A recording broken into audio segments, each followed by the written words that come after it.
ไฟก็แพงแต่หุ้นโรงไฟฟ้าลงไม่พักเรื่องนี้ไม่รู้ไม่ได้เลยครับเพราะเรื่องเงินเรื่องใหญ่สวัสดีครับผมเคนจาก Money Buffalo นะครับก่อนจะไปฟังคลิปกันต่อฝากกดไลค์กดแชร์ Money Buffalo ให้กันด้วยนะครับหนึ่งในตลาดหุ้นที่ถูกพูดถึงมากที่สุดในหมู่นักลงทุนหุ้นไทยนะครับนั่นคือตลาดหุ้นไทยนั่นเองครับเพราะว่าเรียกได้ว่าทั่วโลกปรับตัวเพิ่มขึ้นนะครับแต่เราปรับตัวสวนทางลดลงมานะครับจาก 1,700 ตอนนี้อยู่แถว 1,300 นะครับก็ลงมาประมาณ 20% แล้วครับทุกคนแต่ว่าถ้าเกิดเอาจริงๆนะครับมันจะมีหุ้นอยู่กลุ่มนึงนะครับที่เรียกว่าเมื่อก่อนนะครับสัก 2-3 ปีที่แล้วเนี่ยเป็นหุ้นกลุ่มที่จะต้องมีติดพอร์ตกันทุกคนเลยและเรียกว่าเป็นหุ้นระดับพรีเมียมให้ปันผลต่อเนื่องเติบโตอย่างมั่นคงนะครับนั่นก็คือหุ้นกลุ่มโรงไฟฟ้านั่นเองครับซึ่งถ้าทุกคนไปดูราคาหุ้นกลุ่มโรงไฟฟ้ากันจริงๆนะครับตอนนี้อย่างกับจะเจ๊งเลยครับทุกคนอย่างถ้าตัวเล็กๆนะครับก็ลงประมาณ 60-70% หรือถ้าเป็นตัวใหญ่อย่าง Gulf Energy ที่แบบเป็นเดอะแบกของตลาดหุ้นอยู่พักนึงนะครับก็ลงประมาณ 20% เลยนะครับทีนี้เรามาดูครับว่าเกิดอะไรขึ้นครับเพราะจริงๆตอนนี้ค่าไฟเราก็แพงมากนะครับแล้วคนที่ขายไฟอย่างหุ้นกลุ่มโรงไฟฟ้าเนี่ยทำไมถึงลงเละเทะขนาดนี้ซึ่งถ้าเกิดเราอยากจะเข้าใจเรื่องนี้นะครับเราต้องไปดูก่อนว่าทำไมค่าไฟบ้านเราถึงแพงครับโดยปกตินะครับค่าไฟในประเทศไทยเราจะประกอบด้วย2ส่วนแรกคือค่าไฟฐานนะครับค่าไฟฐานเนี่ยก็จะสะท้อนออกมาทั้งเรื่องของต้นทุนจริงค่าต้นทุนในการก่อสร้างระบบขนส่งระบบจ่ายเชื้อเพลิงค่าซื้อไฟต่างๆนะครับจะถูกถัวเฉลี่ยอยู่ในค่าไฟฐานทั้งหมดนะครับส่วนค่าไฟอีกส่วนนึงเนี่ยเป็นส่วนที่มันมีการปรับขึ้นลงนะครับหรือที่เราจะเรียกว่าส่วน FT นะครับส่วน FT เนี่ยก็จะปรับตามต้นทุนนะครับในประเทศไทยเราจะมีการปรับทุก4เดือนนะครับซึ่งต้นทุนในการผลิตเนี่ยมันก็จะขึ้นอยู่กับค่าก๊าซธรรมชาติราคาน้ำมันต่างๆนะครับในช่วงที่เกิดสงครามรัสเซียยูเครนและซัพพลายเชนมันขาดก๊าซธรรมชาติราคาพุ่งสูงขึ้นนะครับในช่วงนั้นเนี่ยเราจะเห็นได้เลยว่าค่า FT เนี่ยขึ้นจากหน่วยแบบสตางค์ครับทุกคนขึ้นมาแบบ90 สตางค์เรียกว่า80-90 เท่าเนี่ยก็เป็นเพราะว่าราคาน้ำมันกับก๊าซธรรมชาติที่พุ่งในช่วงเวลานั้นนะครับแล้วก็จะบอกว่าอีกเหตุผลนึงที่ทำให้ค่าไฟมันแพงขึ้นอีก 7% เลยนะครับทุกคนเพราะว่าค่าไฟที่เราจ่ายกันทุกๆวันนะครับมีแวตผสมอยู่ในนั้นด้วยนั่นเองครับซึ่งถ้าเกิดจะเอาแบบ go to the point เลยนะครับว่าทำไมเราถึงผิดพลาดนะครับทุกคนจำไว้นิดนึงนะครับว่าค่าไฟเรามี2ส่วนคือเรื่องของค่าไฟฐานกับ FT นะครับทีเนี้ยเรื่องแรกเลยนะครับที่ทำให้ค่าไฟเราค่อนข้างแพงนะครับเหตุผลก็เพราะว่าประเทศไทยเราเนี่ยมีระบบการคำนวณไฟฟ้าหรือว่าการวางแผนไฟฟ้าระยะยาวเนี่ยค่อนข้างคอนเซอร์เวทีฟมากๆครับคำว่าคอนเซอร์เวทีฟที่ผมพูดถึงเนี่ยครับก็คือเราสามารถผลิตไฟเนี่ยได้มากกว่าความต้องการปัจจุบันตอนนี้ครับสูงถึง 40% เลยครับเพราะว่าถ้าทุกคนไปดูข้อมูลเดือนเมษายน 67ที่ผ่านมานะครับความต้องการใช้ไฟของประเทศไทยเรานะครับอยู่ที่36,000 เมกะวัตต์นะครับหรือประมาณ 37,000 เมกะวัตต์นะครับแต่ว่าความสามารถในการผลิตไฟทั้งหมดของเรานะครับที่สามารถถ้าเกิดดำเนินเครื่องเต็มที่ที่สามารถทำได้นะครับผลิตได้ประมาณ 50,000 ถึง 51,000 เมกะวัตต์นั่นเองครับนั่นหมายความว่าความสามารถในการผลิตไฟของเราทั้งหมดตอนนี้โอเวอร์ความต้องการอยู่สูงถึง 40% นะครับซึ่งถ้าทุกคนไปเทียบประเทศอื่นๆนะครับที่มีการวางแผนเรื่องของไฟฟ้าต่างๆเหล่านี้เนี่ยจะอยู่แค่ 10-20% เท่านั้นเองนะครับนั่นแปลว่าการที่เราสร้างโรงไฟฟ้าเยอะต้นทุนค่าถั่วเฉลี่ยในค่าไฟฐานนะครับมันก็จะสูงขึ้นชดเชยกับความมั่นคงที่เราได้รับนะครับดังนั้นหมายความว่าทุกบาททุกสตางค์ที่เราจ่ายเป็นค่าไฟอยู่ตอนนี้นะครับมันมีส่วนของความมั่นคงหรือว่าของการบริหารความเสี่ยงที่เราสร้างเกินแล้วก็สร้างโอเวอร์ขึ้นไปนั่นเองครับและยังไม่หมดแค่นั้นนะครับถ้าทุกคนไปดูค่าเฉลี่ยในการใช้ไฟที่ทาง EGAT ประกาศออกมานะครับเราก็จะเห็นเลยว่าแม้เรามีกำลังการผลิตที่สูงขนาดนี้นะครับเราก็ยังจะบริหารความมั่นคงเพื่อให้เกิดความหลากหลายของพลังงานนะครับโดยการที่เราไปนำเข้าจากลาวและมาเลเซียเข้ามาเพิ่มอีกประมาณ 6,000 เมกะวัตต์นะครับหรือว่าถ้าตีเป็นตัวเลขเนี่ยก็ประมาณสัก 12-13% ของอำนาจในการผลิตไฟของเราทั้งหมดเนี่ยก็คือมาจากต่างประเทศด้วยนะครับดังนั้นหมายความว่าเราบริหารความเสี่ยงเนี่ยค่อนข้างหนักมากซึ่งอย่างที่รู้ครับถ้าให้เปรียบเทียบง่ายๆก็เหมือนกับคนที่ซื้อประกันเยอะครับมันก็จะมีต้นทุนที่สูงมากขึ้นเราก็จะมีความมั่นคงของพลังงานที่สูงแต่ก็ต้องแลกไปด้วยกับค่าไฟฐานที่สูงขึ้นนั่นเองครับและเหตุผลที่2นะครับที่ทำให้ค่าไฟเราค่อนข้างแพงเลยครับมันก็ต้องบอกว่าเป็นเรื่องของอำนาจการผูกขาดที่มันผิดฝั่งผิดฝาไปสักนิดนึงแล้วกันนะครับซึ่งในประเทศไทยเรานะครับใครก็ตามที่สร้างผลิตพลังงานหรือสร้างไฟฟ้าขึ้นมานะครับผู้รับซื้อแบบผูกขาดรายเดียวของบ้านเรานะครับก็คือกฟผ.นั่นเองครับเพราะว่ากฟผ.เนี่ยครับเป็นเจ้าของสายส่งพลังงานทั่วประเทศนะครับไม่ว่าใครจะสร้างผลิตโรงไฟฟ้าเล็กใหญ่นะครับก็ต้องขายกลับมาที่กฟผ.นั่นเองครับนั่นหมายความว่ากฟผ.นะครับมีอำนาจในการบังคับสายส่งทุกอย่างเป็นผู้ซื้อเพียงรายเดียวนะครับแต่ว่าสิ่งที่มันประหลาดแล้วก็ผิดฝั่งผิดฝาสำหรับผมเป็นนิดนึงครับก็คือกฟผ.นะครับเลือกที่จะไม่บริหารสายส่งด้วยตัวเองครับแต่ว่าไปจ้างเอกชนในการบริหารสายส่งทั้งหมดนะครับพอเป็นแบบนี้ครับทางกฟผ.เนี่ยได้ไปจ้างให้เอกชนเป็นผู้ดูแลสายส่งทั้งหมดนะครับมันก็เลยเกิดสัญญาการันตีในรูปแบบที่ผมคิดว่ามันประหลาดไปสักนิดนึงละกันนะครับแต่ว่าถ้าเกิดมองอีกแง่นึงมันก็ make sense อยู่เหมือนกันนะครับคำว่าประหลาดของผมก็คือสัญญาการรับซื้อไฟของบ้านเราเป็นแบบการันตีนะครับ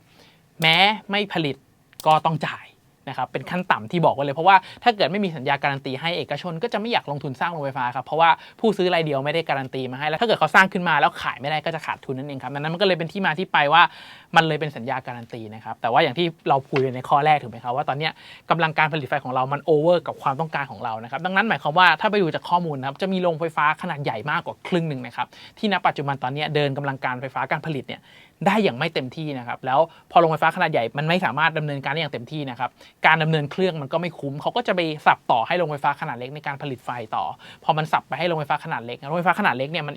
economy of scale มันสู้ขนาดใหญ่ไม่ได้ต้นทุนในการผลิตไฟมันก็จะสูงมากกว่าโรงไฟฟ้าขนาดใหญ่นะครับดังนั้นต้นทุนอย่างที่เกิดขึ้นเหล่านี้นะครับมันก็เลยจะเป็นต้นทุนแฝงอยู่ในค่าไฟที่เราใช้กันอยู่นั่นเองครับซึ่งถ้าเกิดไปดูจากข้อมูลปีที่แล้วนะปี66เนี่ยเขาจะเห็นได้ว่าทางการไฟฟ้าเนี่ยครับจะต้องจ่ายเงินส่วนนี้ครับประมาณ 50,000 ล้านบาทต่อปีสำหรับสัญญาการันตีที่ไม่ได้ถูกผลิตไฟอย่างมีประสิทธิภาพในส่วนนี้ครับซึ่งไอ้ 50,000 ล้านเนี่ยมันก็ถูกถัวเฉลี่ยกลับมาในค่าไฟที่เราจ่ายนั่นเองครับแล้วก็อีกเรื่องหนึ่งนะครับที่ทำให้ค่าไฟตอนนี้เราแพงกว่าความเป็นจริงนะครับอย่างที่ทุกคนทราบกันว่าในอ่าวไทยเราเนี่ยเรามีก๊าซธรรมชาติอยู่นะครับแล้วเราก็เป็นผู้ส่งออกก๊าซธรรมชาติด้วยนะครับและถ้าไปดูโครงสร้างไฟฟ้าของบ้านเราปัจจุบันตอนนี้ประมาณ 63-64% นะครับ 63.69% เนี่ยไฟฟ้าเราผลิตจากก๊าซธรรมชาตินะครับแต่ทุกคนทราบไหมครับว่าไอ้ก๊าซธรรมชาติที่เป็นสินทรัพย์ของประเทศที่เป็นทรัพยากรของประเทศเราเนี่ยครับแล้วถูกนำมาใช้ผลิตไฟฟ้าให้กับประเทศเราเนี่ยเราไม่ได้ใช้ราคาต้นทุนของก๊าซธรรมชาตินะครับแต่ว่าราคาที่ถูกคำนวณจะเป็นพูลของก๊าซธรรมชาติที่ถูกถัวเฉลี่ยมานั่นเองครับซึ่งในประเทศไทยเราเนี่ยกลุ่มที่ได้ใช้ราคาต้นทุนจากปากบ่อจริงๆเนี่ยครับก็จะมีแค่2กลุ่มครับก็คือกลุ่มโรงแยกก๊าซธรรมชาติแล้วก็กลุ่มปิโตรเลียมนั่นเองครับดังนั้นหมายความว่าเราใช้ก๊าซธรรมชาติที่สูงกว่าความเป็นจริงอยู่นะครับซึ่งถ้าเกิดฟังเหตุผลเนี่ยมันก็จะพอมีมุมที่เห็นด้วยอยู่บ้างนะครับเพราะเขาบอกว่าการที่เขาสามารถขายก๊าซธรรมชาติที่ราคาที่สูงขึ้นได้รัฐเป็นเจ้าของรัฐก็จะได้รายได้ที่มากขึ้นดังนั้นนะครับรัฐก็สามารถมีเงินเอาไปจ่ายสนับสนุนหรือว่าอุดหนุนต่างๆเนี่ยให้สามารถเกิดประสิทธิภาพมากขึ้นได้ครับแต่ว่าผมเห็นจากค่าไฟที่มันสูงขึ้นขนาดนี้ผมว่าไอ้ก๊าซธรรมชาติที่มันขายมาผลิตไฟได้แพงมากขึ้นคงไม่ได้ถูกจ่ายเข้ามาซับซิดีเรื่องของค่าไฟแน่ๆเลยครับทั้งหมดเนี่ยนะครับคือเหตุผลว่าทำไมค่าไฟบ้านเราถึงแพงนั่นเองครับพอมาถึงตรงนี้ทุกคนอาจจะสงสัยใช่ไหมในเมื่อพวกโรงไฟฟ้าต่างๆที่ผลิตออกมาเนี่ยเขาเป็นสัญญาการันตีอยู่แล้วมันเกิดอะไรขึ้นครับทำไมแบบโรงไฟฟ้าหุ้นโรงไฟฟ้าบ้านเราเนี่ยมันลงอย่างกับจะเจ๊งเลยนะครับอย่างกราฟเนี่ยลง 30% นะครับอย่างบีกิมลงมา 70% GPSC ลง 60% นะครับเรียกว่าถ้าเห็นราคานี่คือเตรียมเจ๊งหรือเปล่านะครับซึ่งถ้าเกิดอยากจะไปเข้าใจเรื่องนี้นะครับว่าทั้งที่ค่าไฟแพงขนาดนี้เขาควรจะได้กำไรทั้งเป็นสัญญาการันตีด้วยเนี่ยมันเกิดอะไรขึ้นนะครับผมก็พยายามสรุปมาเป็นหลากหลายปัจจัยนะครับอย่างแรกเลยนะครับก็ต้องเข้าใจก่อนว่าตลาดหุ้นไทยบ้านเราตอนนี้กำลังมีปัญหาเรื่องความน่าเชื่อถืออยู่พอสมควรเลยครับเรื่องผมเชื่อว่าถ้าใครติดตามข่าวมาจะได้ยินเรื่องของช็อตเซลล์ยินเรื่องของอัพติกได้ยินเรื่องของโฟลที่มันไหลออกไปนะครับซึ่งทำให้ตลาดหุ้นไทยของเราเนี่ยลงมาประมาณ 23% นะครับแต่ว่าซึ่งถ้าเกิดไปเปรียบเทียบกับผู้นำตลาดอย่าง Gulf Energy เนี่ยลง 30% เนี่ยก็ถือว่าตกสำรวจจากเขาเรียกว่าค่าเฉลี่ยเนี่ยไม่ได้มากขนาดนั้นนะครับก็ต้องบอกว่ามันเป็นภาพรวมที่มีโฟลเงินไหลออกด้วยนะครับแต่ว่าสิ่งหนึ่งที่มันกระทบกับหุ้นโรงไฟฟ้าเรามากๆและทำให้โรงไฟฟ้าถูกเทขายในช่วงที่ผ่านมานะครับก็ต้องบอกว่ามันมีเชิงโครงสร้างเชิงการเมืองที่มันเปลี่ยนไปครับถ้าเกิดใครย้อนไปเมื่อสัก20 ปีที่แล้วนะครับหุ้นโรงไฟฟ้าเนี่ยเป็นอุตสาหกรรมเดียวนะครับที่ไม่เคยถูกแทรกแซงจากรัฐบาลเลยครับโตต่อเนื่องความใช้ไฟโตมีการลงทุนต่อเนื่องโตแน่ๆไฟฟ้ายังไงก็ขายได้เพราะเป็นสัญญาการันตีถูกไหมครับแล้วไม่เคยถูกแทรกแซงมาก่อนนะครับแต่ว่าก็ต้องยอมรับว่าในช่วงปลายปีที่แล้วครับช่วงประมาณพฤษภา2023ที่มีการเลือกตั้งแล้วก็มีพรรคหนึ่งชนะไปใช่ไหมครับชนะขึ้นเป็นที่1ครับแล้วก็นโยบายหลักที่เขาพยายามชูเลยครับก็คือการลดค่าไฟแล้วก็ปฏิรูปโครงสร้างการผูกขาดค่าไฟลักษณะเนี่ยทำให้ประชาชนใช้ไฟได้ถูกลงนะครับเป็นนโยบายหลักนโยบายหนึ่งที่เขาจะทำเรื่องเศรษฐกิจนะครับทีนี้เขาก็มองแล้วครับว่าถ้าเกิดพอพรรคนี้ชนะถูกไหมฮะมันก็จะช่วยทำให้เขาเข้ามาแทรกแซงต่างๆมากมายมากขึ้นจากเดิมนะครับที่โรงไฟฟ้าเนี่ยเป็นหุ้นที่ลอยตัวเหนือปัญหาครับทุกคนไม่เคยถูกแทรกแซงเลยมันก็มีแนวโน้มที่จะถูกแทรกแซงในอนาคตได้นะครับดังนั้นถูกแทรกแซงทั้งต้นทุนของก๊าซธรรมชาติที่อาจจะต้องเข้ามาซื้อต่างๆรวมถึงต้นทุนราคาขายที่อาจจะต้องถูกกดลงมาด้วยเนี่ยครับเขาก็เลยมองว่าจากเดิมที่โรงไฟฟ้าเคยแบบเชิดชูเหนือหัว PE สูงๆได้ที่ไม่เคยถูกแตะต้องเลยครับกลายเป็นว่ามันเริ่มถูกแตะต้องแล้วนักลงทุนก็จะไม่ชอบภาพที่มันเคยปลอดภัยมากๆไม่เคยถูกแทรกแซงแต่กลับถูกแทรกแซงนั่นเองครับแล้วก็อีกเรื่องนึงนะครับที่กระทบหุ้นกลุ่มโรงไฟฟ้าในช่วงผมว่าในช่วงเดือน2 เดือนที่ผ่านมาอย่างเต็มๆเลยครับนั่นก็คือเขามีการคุยถึงเรื่องแผนนะครับ PDP หรือว่า Power Develop Plan นั่นเองครับไอแผนล่าสุดที่เราใช้เนี่ยคือปี2018แต่ว่าล่าสุดเนี่ยเขามีการคุยแผนตัวใหม่นะครับของปี2024ครับซึ่งร่างที่ออกมาเนี่ยครับผมบอกเลยว่า เดือดสุดๆนะครับแล้วกดดันหุ้นโรงไฟฟ้าแน่นอนนะครับคืออย่างแรกเลยนะครับเขามีการ forecast ไอ้เรื่องของ develop plan ของเราเนี่ยครับบอกไปว่าค่าไฟในอีก14ปีข้างหน้านะครับจะต้องไม่เกินหน่วยละ3.80 บาทครับซึ่งปัจจุบันตอนนี้ค่าไฟอยู่ที่หน่วยละประมาณ4.2 บาทนะครับดังนั้นหมายความว่าเฮ้ยราคามันจะลงประมาณสัก 10% จากณปัจจุบันตอนนี้เลยนะมันก็จะสะท้อนกลับมาที่หุ้นโรงไฟฟ้าที่ขายไฟฟ้าเนี่ยนะครับว่าเมื่อเก็บค่าไฟได้ถูกลงสิ่งที่เกิดขึ้นก็คือแสดงว่าอีก14 ปีข้างหน้าราคาค่าไฟมันจะไม่ขยับเลยนี่หว่าพอมันไม่ขยับเลยแปลว่ากำไรมันก็จะไม่โตนั่นเองครับกำไรต่อหน่วยมันจะไม่โตมันก็เลยถูกกดดันลงมาจากเมื่อก่อนที่มันโตเรื่อยๆถูกไหมครับแต่เดี๋ยวนี้มันจะไม่โตนั่นเองครั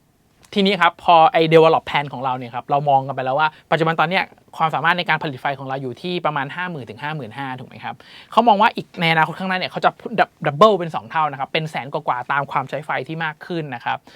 ซึ่งพอไปดูจากแผนเนี่ยมันมีเรื่องหนึ่งที่น่าสนใจเลยครับก็คือปัจจุบันตอนนี้นะครับเราจะมีเทรนด์ตัวหนึ่งก็คือเทรนด์เรื่องของพลังงานสะอาดไม่ว่าจะเป็นแสงลมน้ำต่างๆถูกไหมครับปัจจุบันตอนนี้มันมีสัดส่วนประมาณสัก 18-20% นะครับในแผนเนี่ยบอกว่าจะพัฒนาตัวนี้ให้สูงถึง 50% เลยนะครับทุกคนดังนั้นปัญหามันจะตามมาทันทีครับนั่นก็คือไอ้พวก renewable energy พวกนี้มันมีความไม่เสถียรสูงครับไม่ว่าจะเป็นเรื่องของโซล่าที่มันทำได้เฉพาะกลางวันนะครับเรื่องของพลังงานลมที่ถ้าลมไม่มาก็คือจบนะครับรวมถึงน้ำเนี่ยปัญหาบ้านเราก็ยังมีเรื่องของภัยแล้งที่มันเข้ามาด้วยดังนั้นเราไม่รู้หรอกครับว่ามันแล้งเมื่อไหร่แต่มันแล้งที่มันหาย6 เดือนปีนึงเนี้ยมันก็จะมีความเรื่องของความไม่มั่นคงที่สูงมากขึ้นนะครั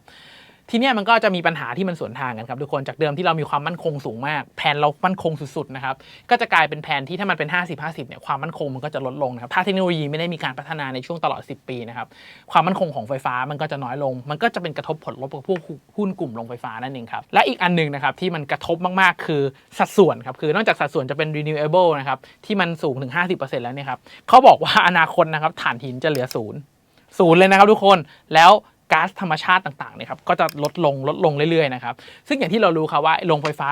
ทั่วประเทศเราเนี่ยครับมันเป็นสัญญาแบบผู้รับซื้อรายเดียวก็คือผูกขาดถูกไหมครับดังนั้นหมายความว่าถ้าถ่านหินเป็นศูนย์โรงไฟฟ้าถ่านหินที่มีอยู่ณปัจจุบันตอนนี้นะครับถ้าไม่สามารถผลิตได้แล้วเป็นศูนย์จริงๆเนี่ยโรงไฟฟ้าเหล่านั้นก็คือขายเศษเหล็กเลยนะครับคือมันไม่สามารถขายไฟได้อีกต่อไปนะครับรวมถึงก๊าซธรรมชาติที่เขาจะต้องการลดลงด้วยดังนั้นหมายความว่าโรงไฟฟ้าที่มันเป็นก๊าซธรรมชาติเยอะๆตอนนี้เนี่ยมันก็จะมีบางโรงที่ต้องถูกปิดไปนะครับดังนั้นมันก็จะเป็นความเสี่ยงที่มันกลับมานั่นเองครั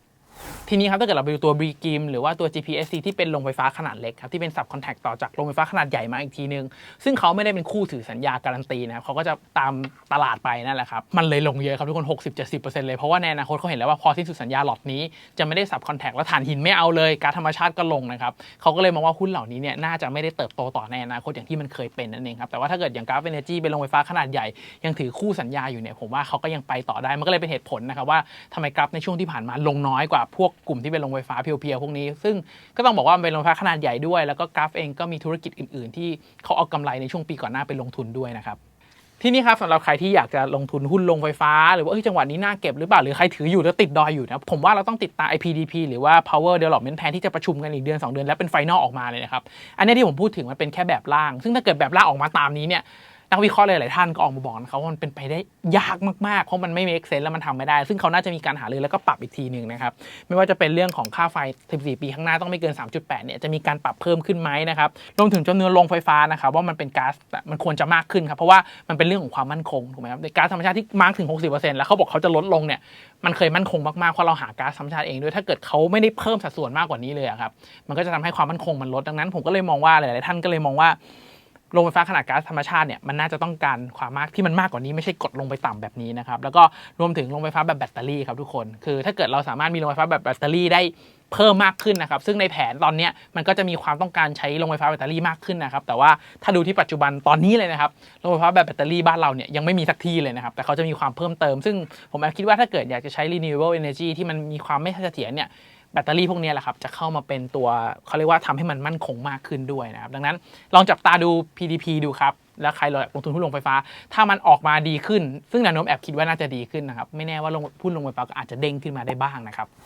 บทั้งหมดนี้แหละครับก็เป็นเหตุผลเลยครับว่าทำไมค่าไฟบ้านเราถึงแพงแต่หุ้นโรงไฟฟ้าลงไม่หยุดอย่างกับจะเจ๊งเลยครับทุกคนเพื่อนๆคิดเห็นกันยังไงกันบ้างอยากให้คอมเมนต์พูดคุยกันนะครับหรือว่ามีแง่มุมอื่นมีอะไรอยากจะแบ่งปันข้อมูลกันอยากให้คอมเมนต์บอกกันนะครับแต่ว่ารบกวนจริงๆให้คอมเมนต์อย่างสุภาพแล้วก็เป็นประโยชน์กับนักลงทุนท่านอื่นแล้วกันนะครับสุดท้ายนะครับถ้าใครมองว่าคลิปนี้เป็นประโยชน์อยากให้กดไลค์กดแชร์Money Buffaloด้วยนะครับว่าเดี๋ยวผมจะหาแง่มุมการลงทุนที่น่าสนใจแบบนี้มาแบ่งปันกับทุกคนอีกแน่นอนครับ